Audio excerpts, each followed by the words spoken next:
10 years ago, Bruce Tognasini said, we need to get respect. And he was speaking, writing actually, about us, interaction designers.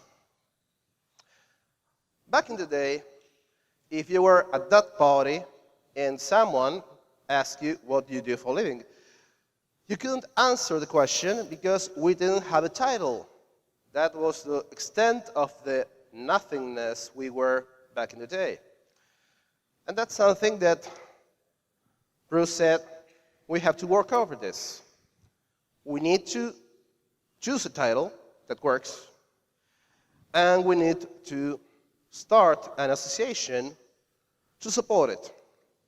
And that association is IXDA, the Interaction Design Association, which welcomes everyone and is a volunteering association to the extent that you're a member if you feel you're a member of it. That is, there are no entry fees, no tests. So, again, show of hands. 10 years after Bruce Tognasini's plea, who feels well respected? Don't be shy.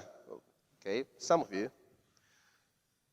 Who feel respected on your profession? Okay, so the rest of you are the ones, I guess, that feel little respected.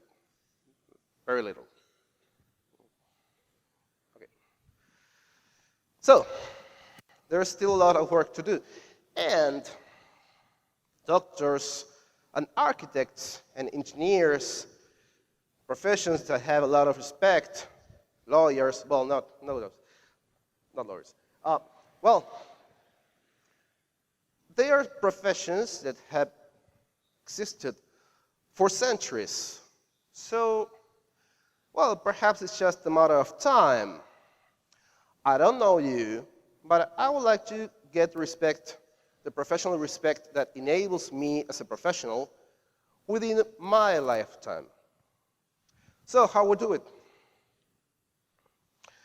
Well, my colleague and friend, Jose Ashona, I think he's there somewhere. Raise your hand. There. Nice guy. He's getting embarrassed. Thank you. Well, he thought that respect, the professional respect, can be thought of as having levels, maturity levels. And understanding this can help us to achieve increasing levels of respect until we get to the top of that staircase. So the base level is to respect the discipline. That means you're not going to get respected as a designer if you can't design. So that's like basic. Afterwards, there is a point where you can achieve the respect of colleagues, of peers. That is, other people who understand what you're doing. That's professional respect. And that not only has to do with those people accepting you as a peer, and that means, well, you're a designer. Now we know it because other designers say you're a designer. But also has to do with how you relate to other people. And it's interesting because of this model, we can understand that after college, all the other stairs of the respect staircase are based on dealing with people. People who understand you, people who then we can move to other people who doesn't necessarily understand you, but you need to work with in order to get results. Like developers.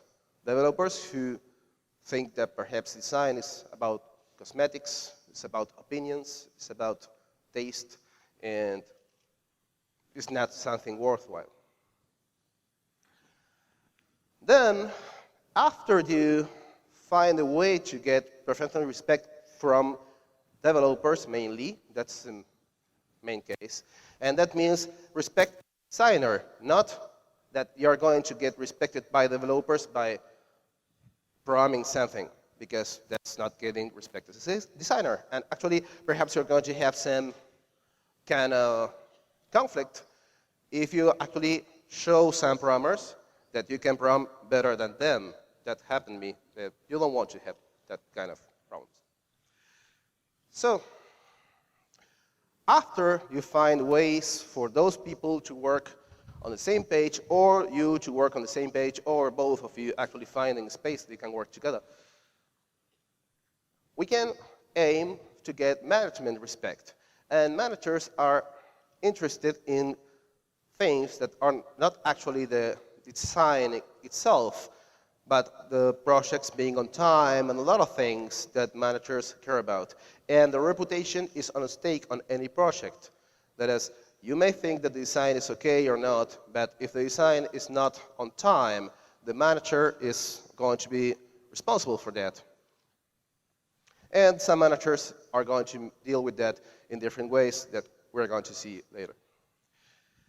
So after managers have our respect and we can work in a positive, productive way with different teams, well, we're going to get sponsors respect.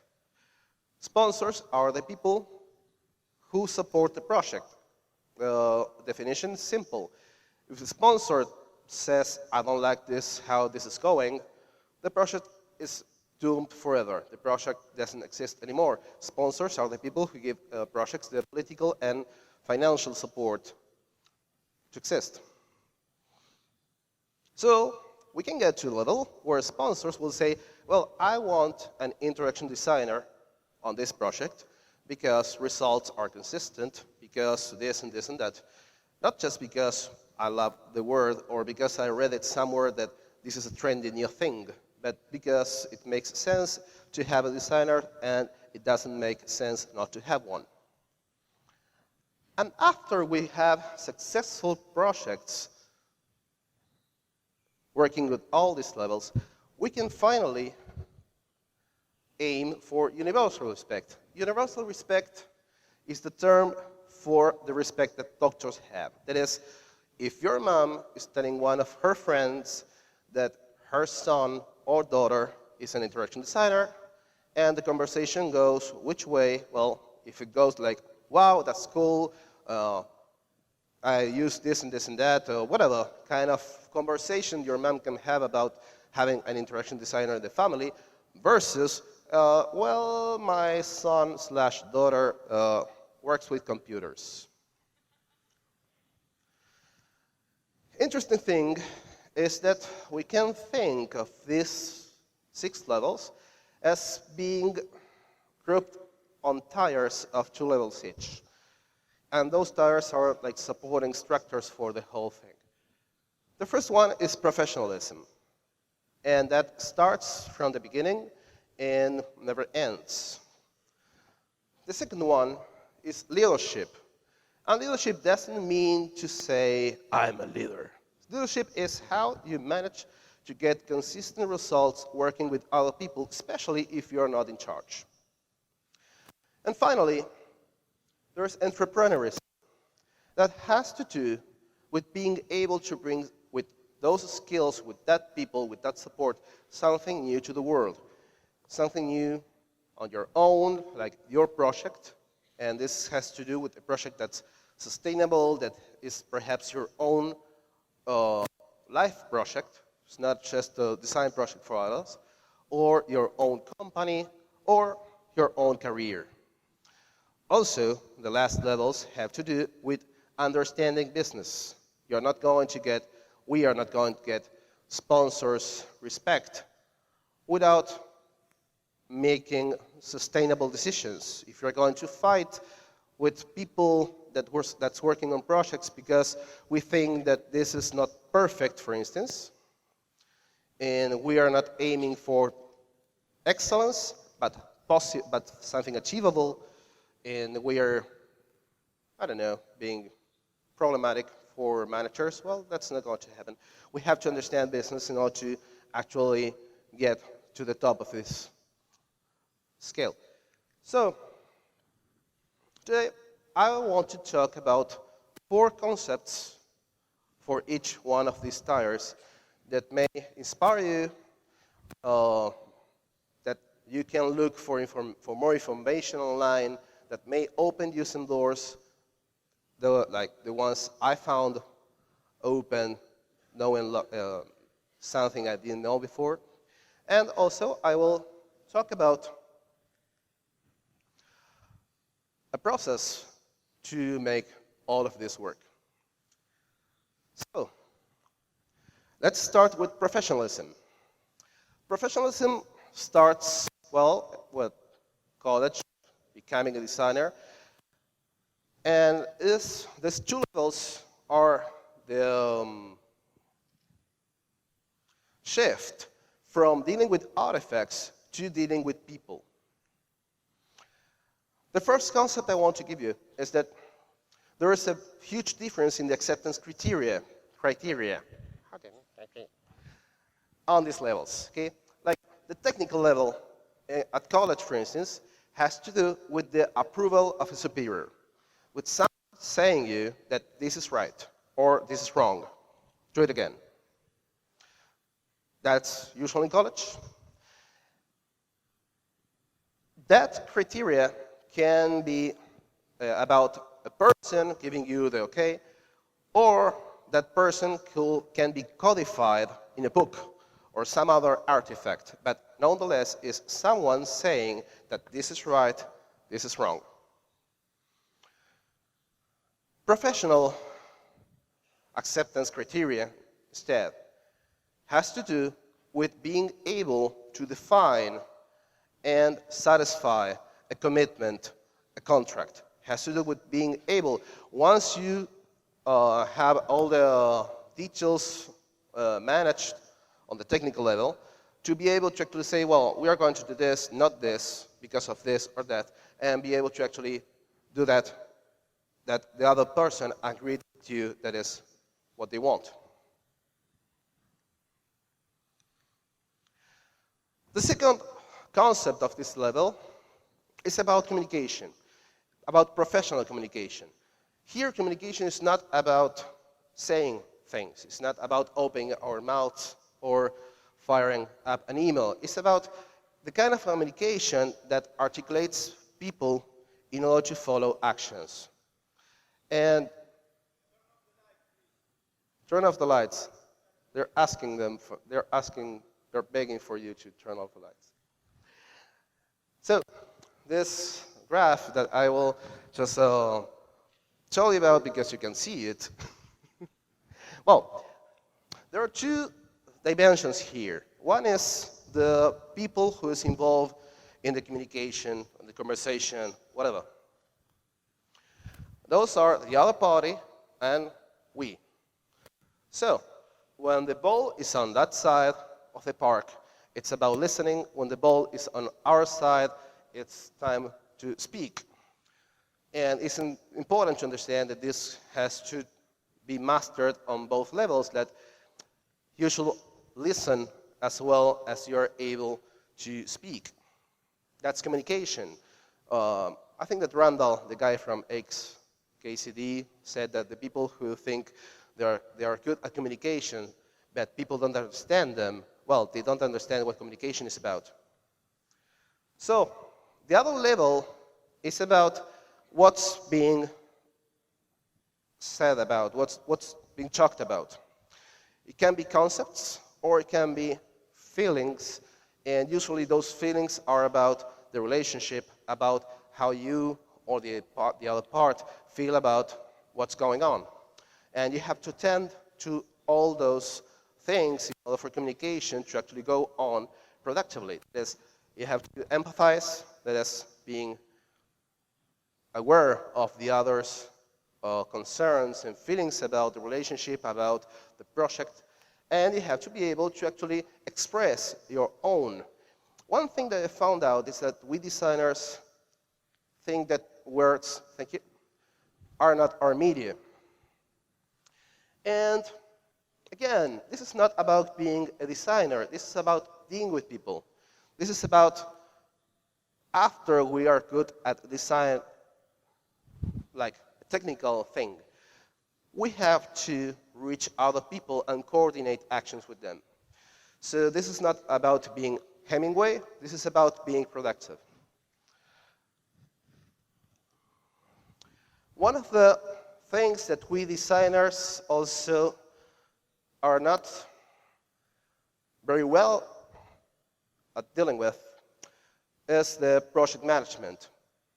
And that is perhaps related to the fact that designers, at least the ones I know, at least my education was like that, and of several colleagues I have. On college, you have to follow impossible deadlines, doing things that you never did before, and a lot of pressure, several days without sleeping. Well, that's not sustainable. That's not a sustainable way to work, especially if you're working with other people, and that's going to bring a lot of trouble in the project, the relationship, etc. So a project has three sides. This is called the triple constraint. And one of the reasons it's a triangle is perhaps because it's the most complex shape a project manager can deal with. No. Well, the thing is, there are three variables: cost, scope, and schedule. Cost is easy, is how much the resources, including your time, will cost. The other two, well, schedule is the project going to be on the time when the deadlines are defined, etc. And finally, scope has to do with the things that you said you are going to do. Well, that's the tricky part for us designers, because actually our job is to define scope. So that's the point where we have to understand this in the first place, to understand, well, how do I define my scope? Perhaps by complexity. Like, I will do, I don't know, like the details, but, well, this, and be able to translate that into everyday awareness of if this is going more or less that way or not, and the project is changing, something that will always happen. The point is, you can't touch any of those variables without affecting the whole thing. You can't just say, well, the scope has changed.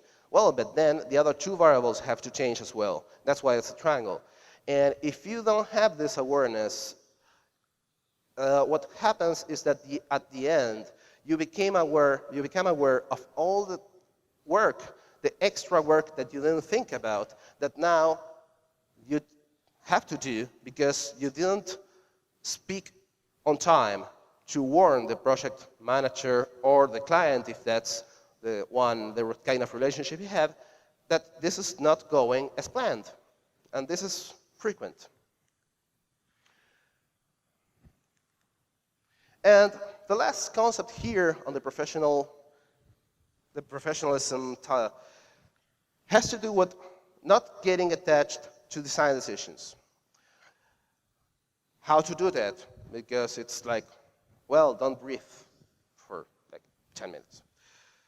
It's very difficult when you're like, when you have this relationship with design that is like your son, and you want the best for your son, and you care for your son, and then everyone says that your son is ugly, or misbehaves, or eats crayons at the school, or whatever. So, one way to do it is to try different options and actually involve the other parts in the conversation. I discovered that some years ago when, as it happens, the client wanted to take over design decisions and said, this goes here. And then, well, okay, that goes here. Well, but that didn't work. So the client said, no, I want this here. So, to stop that, why don't we try all the possibilities that a design can have on certain dimensions and say, well, this is a space that we can deal with, and let's work together on picking up the best option, considering all the other constraints, like business constraints or other constraints. Happens that when you do this, you're not attached to the decisions, you're involving the other part in the conversation, and perhaps by showing the other parts other possibilities. They can understand the difference and actually understand what they want and what they don't want or don't need, instead of just firing up their imagination and saying something that later is not going to work. And you're going to say, but you told me to do so and stuff. Second tier, leadership. And this has to do with, again, being able to bring results with others, especially with people who doesn't come from the same background as you. Well, one thing that helped me is to speak the same language, because if you don't, it's very hard to actually get understood. And Andres Rodriguez, a colleague of us in La Plata, has been working with a group with a unified process. It's a very strict process from engineering. And he understood that if he wanted for design to happen on that project, he had to understand first all the things that we're working on, all the methodology, all the distinctions, everything, and then sneaking design into that process in a way that works. So what he did was take the white roles that are the standard roles defined in the methodology. That is sponsor, that's the first one, the analyst or architect, that's the second one, the developer, that's the third one, and the last one is the tester. And those are development roles. So what he did was to say that in order to bring UX, you have to bring a new dimension, but not that different in hierarchy. That is, sponsors or stakeholders that are the only other part specified in the methodology have to be split into, well, 4 roles. That's the actual user, the real users that will use the thing. The user voice, that's usually the user's boss. That is in projects that are for internal projects, for companies, for state. There are people who are going to use the software, and there are their bosses that have the idea of how that should work. But there are 2 different realms because they are not going to use the software. You have also the sponsor. That's the guy that's in charge of the political and economical support of a project. And you have the domain leader. The domain leader is the person who knows a lot of technical things about the business itself, the business problem that's been solved. Let's say you are working in a project for medical software, so there's going to be a consultant, a medical consultant, in order to make a lot of decisions, provide a lot of information. But again, that person is not going to use the software. Again, that person is going to be so into the process that isn't actually useful for usability testing. So that's a different role. On the team side, what Andres did was to put the architect or the analyst next to the UX specialist, UX leader, interaction design senior, whatever you want to call it. Okay? Why?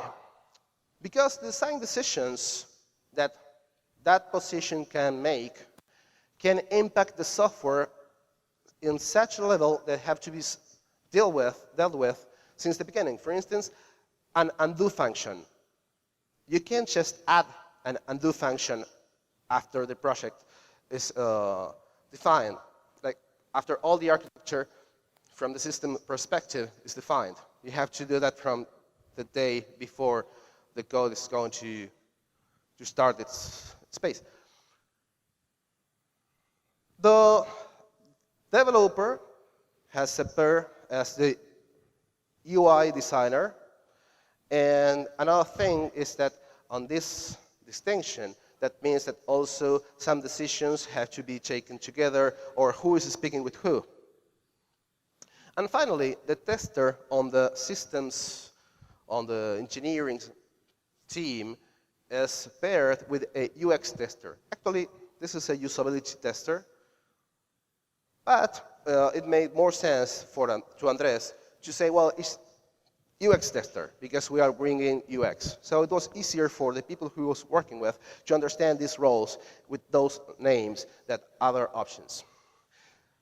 On any project, the roles may change, the structure may change, methodology may be different, and it's our responsibility if we want to get respected, if we want to be respected on this leadership tier, to understand how a team works, and moreover, how team works before us, how software has been written the last 20 years, 30 years, before we came here and say, well, let's do this differently, and the other part of the equation will be asking why, because we say so.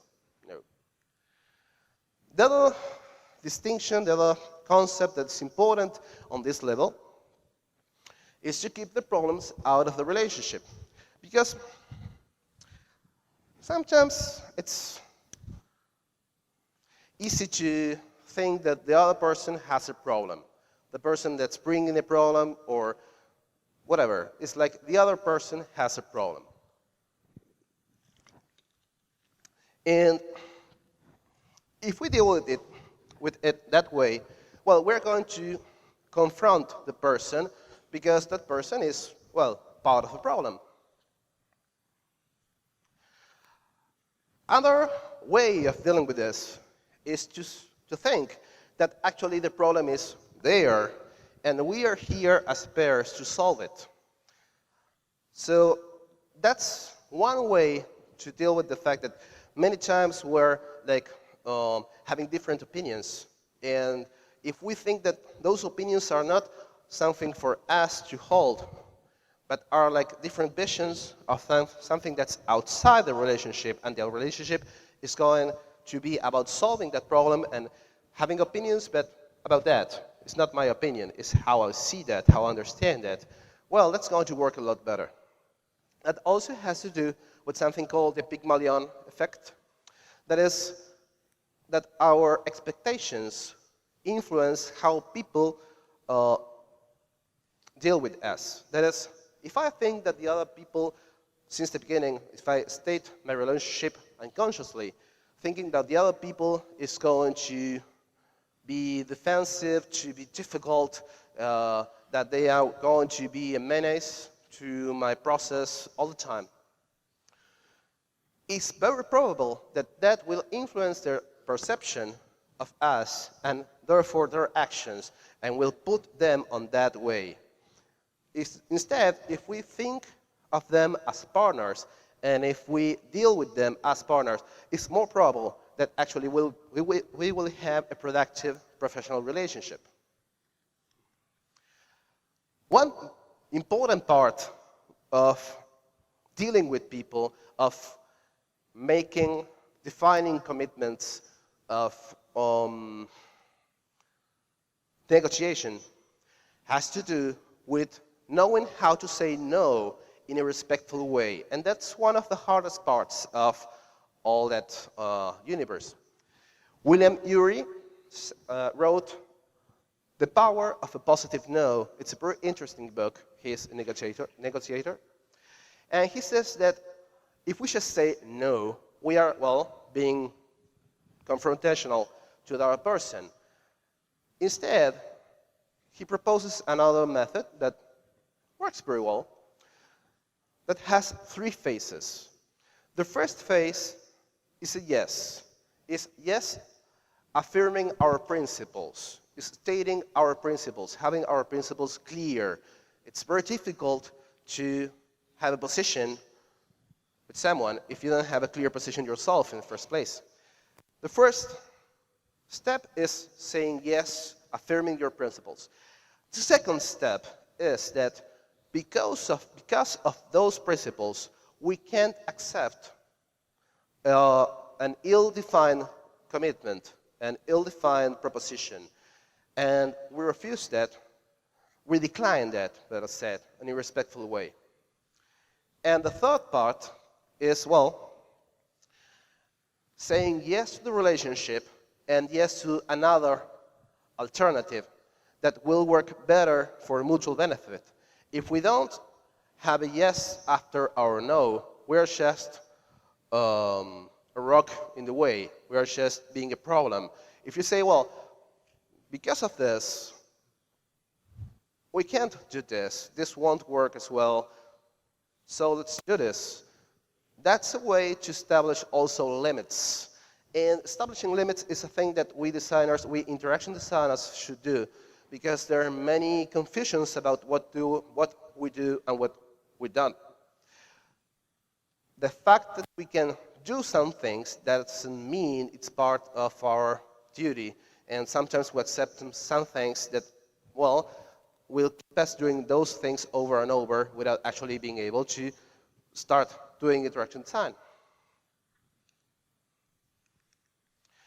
And finally, there is an interesting model from a book called Dealing with Difficult People. And I should say that these are very complex concepts. And again, this isn't just something you read and it's done. As professionalism, this doesn't end. I found this book very interesting. It says that when you have some persons that are like locked on a position, it's perhaps because they are trying to defend something that's valuable for them, and they can't find a way to do it productively in the relationships. They say that in the same way that some persons bring out the worst of us, we can be the persons that bring out the best of others. That's interesting. The idea is that there is a normal zone, a productive zone, that's a balance. And perhaps you go today more to one side than the other, but there's a zone where collaboration is possible between being focused on the relationship and being focused on results. Also, these sides have poles. One pole is to be aggressive, and one other pole is to be passive. So, what's to be passive about results? Is not doing something because you're not sure what to do or that your plan is the best possible plan. So, you take your time to understand things, to compare options. That's being passive about results. Being aggressive about results is what the authors call the tank. It's like, this has to be done now. Everyone else is just delaying me. It's just a nuisance. It's an obstacle. Being passive to relationships is, well, for instance, saying yes to everything because you don't want to get people upset. Well, they will get upset later when you don't satisfy the yes you gave before. Like, yes, I'm going to do this. Yes, yes, yes. And then you're not doing that because that's not possible. It's not possible to say yes to everything.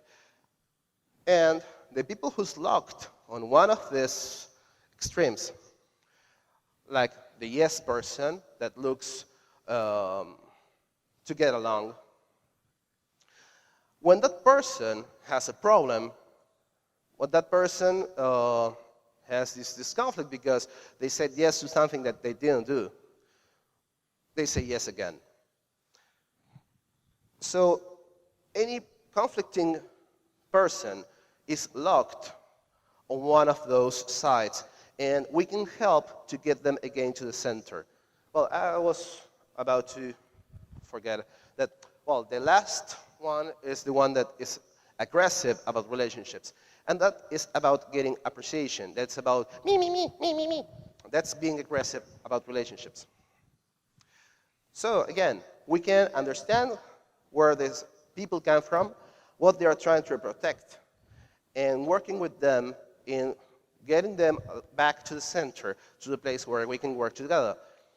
Most interestingly, this book has like several steps for each one of the personas that correspond to these behaviors. And the amazing thing that, as I read it over and over, even on meetings, it's like, that guy is a problem. Let's see what's the recipe to deal with this. The first step isn't slapping them on the face. And I say, well, the following step should be. No, the following step isn't slapping people in the face either. It's very creative, and it works. And entrepreneurship, that is about bringing something new to the world and being involved with that. It's not just a project. It's about what you want to do with your life. Well, the first thing is to set a vision for business, for an association, for ourselves. And the vision is as simple as this. It's about closing our eyes and say, well, what will be the perfect world? The world I would like to live in. Then, to subtract the world that we have, that is open our eyes and say, well, okay, that's not the perfect world. And what's left is the work that we have to do. For instance, for our professional respect, what should be the perfect world? The world we want to have, like a world where interaction design is taught as colleges instead of us trying to sneak into university and giving a class or something.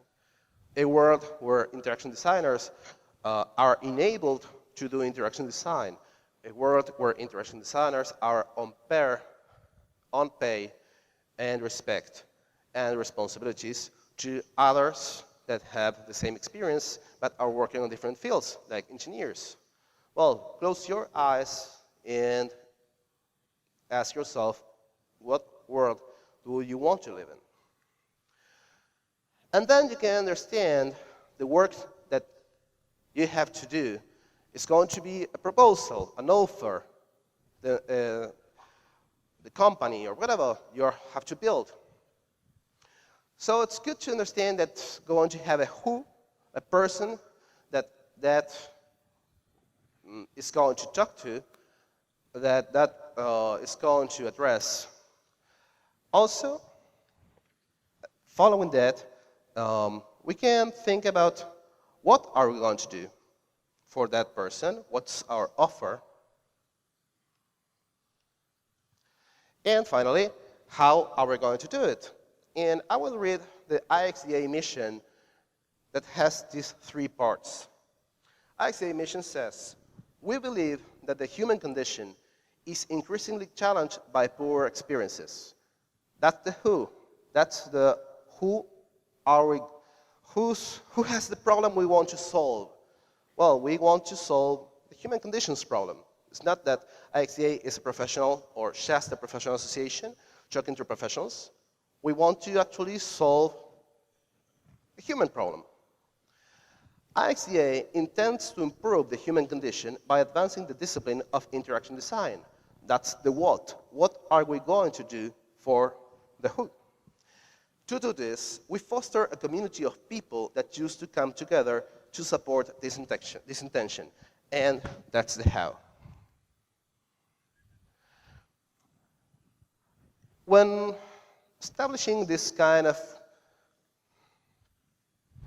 visions, of plans, we have to also understand how to deal with people and how to manage people, because we're going to relate to people in different ways. There are three basic management styles. One is what Joel Spolsky calls the command and control. It's about giving people orders. That works when the order is specific, like charge. Charge is a basic order that thousands of soldiers can comply with. But innovate is not an order. It's so easy to follow. So that doesn't work.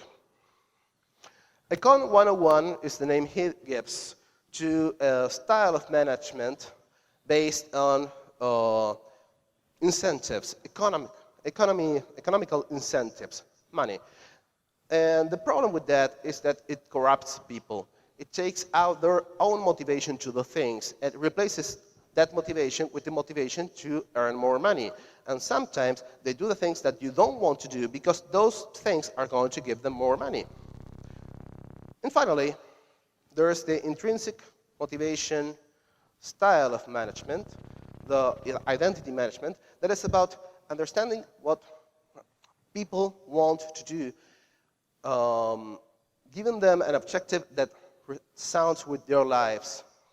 Also has to do with picking people who has that kind of commitment, and giving them an atmosphere, the right environment to develop that vision. Finally, the last concept I want to give you for entrepreneurship is about the cycle of interaction with clients. This is something I learned from Juan Carlos Lucas. He's a coach, and he has several years doing this. He says that the first thing we have is an offer from the supplier. The following thing, if that offer is accepted, is, well, the actions, the project itself, the realization. So far, the power is on the provider, on the supplier's side, is our side. And this is a side we're comfortable with. We're comfortable with imagining something to some plan, offering it, and with doing it, with execution. The next two steps are usually not thought about because they are out of our control. They have to do with assurance, that is, to make sure that the client is satisfied on time with the artifacts we built. And finally, prepare, that is, to listen and to understand what we are doing wrong or what we can do better.